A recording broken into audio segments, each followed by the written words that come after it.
আজকে আমার সাথে এমন কিছু হবে যা আমি কখনো কল্পনা করতে পারিনি। শখের জিনিস বুঝি এরকমই হয়। এই যে এইখানে দেখছেন মাটির হাঁড়ি পাতিলগুলো, যা আমি বাবুর জন্য মেলা থেকে কিনে এনেছিলাম। তো আমার খুব শখ জাগলো আজকে এই মাটির হাঁড়ি পাতিলে রান্না করব। আর আমার এই জিনিসটাও মাথায় রাখা উচিত ছিল যে মাটির হাঁড়ির পাতিলে রান্না করতে গেলে কিন্তু এটা ফেটেও যেতে পারে। তো শখ বলে কথা। তো আমি আজকে মাটির হাঁড়িতে রান্না করব মুরগির মাংস আর সাদা ভাত। আর আমি মুরগির মাংস রান্না করার জন্য আমি এখানে মুরগির একটা লেগ রোস্ট নিয়ে নিলাম। আর হাঁড়ি পাতিল যেহেতু ছোট, তাই আমি মুরগির রোস্টটাকে ছোট ছোট করে কেটে নিলাম। আর তাতে দিয়ে নিলাম মশলা, আদা বাটা, রসুন বাটা, মরিচের গুঁড়া আর হলুদের গুঁড়া।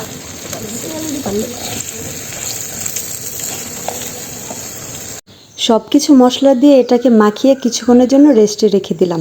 এখন একটা সুন্দর মাটির ফ্রাই প্যান বসিয়ে এটাতে তেল দিয়ে মাংসের টুকরোগুলো ভেজে নেব।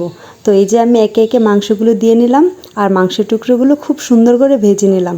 তো যেহেতু কড়াইটা ছোট, আমি কিন্তু এটাতে বেশি মাংস টুকরো দিতে পারবো না, তো আমি অল্প অল্প করে দিয়ে নিলাম। আর এই মাংসর টুকরোগুলো কিন্তু আমি দুইবারে দিয়ে তারপর ভেজে নিলাম। তো এই যে দেখেন আমার ভাজা কি সুন্দর হয়েছে। আমি এখন এটা একটা কড়াইয়ে রেখে দিলাম। তো অল্প অল্প করে মাংসের টুকরাগুলো রেখে দিলাম। এখন এটা রান্না করার পালা। তো এটা তো ছোটো কড়াইয়ের মধ্যে রান্না করতে পারবো না, সেই জন্য একটা মাটির হাঁড়ি নিয়ে নিলাম। আর এই মাটির হাঁড়ির মধ্যে একে একে আমি সব ভেজে রাখা মাংসগুলো দিয়ে নিলাম। আর এখন দিয়ে দেবো পেঁয়াজ কুচি। আর মাংসের মধ্যে কিন্তু পেঁয়াজ কুচি না দিলে মাংসটা কিন্তু মজাই হয় না। তো মাংসের মধ্যে দিয়ে নিলাম বেশ কিছুটা পেঁয়াজ কুচি। আর এবার দিয়ে দেবো বাকি সব মশলাগুলো। তো প্রথমেই দিয়ে নিলাম লবণ, তারপর দিয়ে নিলাম মরিচের গুঁড়া।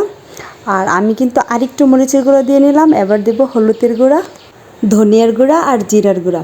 এবার যেটা দেবো সেটা হলো বাটা মশলা। আর বাটা মশলার মধ্যে ছিল কিন্তু আদা বাটা আর রসুন বাটা। এই যে দেখেন এখন দিয়ে দিচ্ছি আমি মুরগির মাংসের একটা মশলা। এই মশলাটা আমার কাছে ছিল, তাই আমি মুরগির মাংস মশলাটা দিয়ে নিলাম। আর এবার দিয়ে নিলাম একটু টেস্টি সল্ট। সবশেষে দিয়ে নিলাম তেল। তো তেলটা দিয়ে একটু পানি দিয়ে যেন মশলাগুলো লেগে না যায়, তারপর আমি ঢেকে দিলাম। তো এখন এটাকে জাল দিয়ে নেব। তো আমার ভাই বলতেছে যে এটা আটা দিয়ে মুখটা বন্ধ করে ভালোভাবে ঢাকনাটা আটকে দেবে যেন একদম ফাঁপে সিদ্ধ হয়ে যায়। আমাদের ভিতরেও কিন্তু প্রচুর ভয় ছিল যে এটা কি তরকারি সহ কি ফেটে যায় কি না। সেই জন্য কতক্ষণ পর পরই ঢাকনা খুলে নাড়াচাড়া করে দিলাম।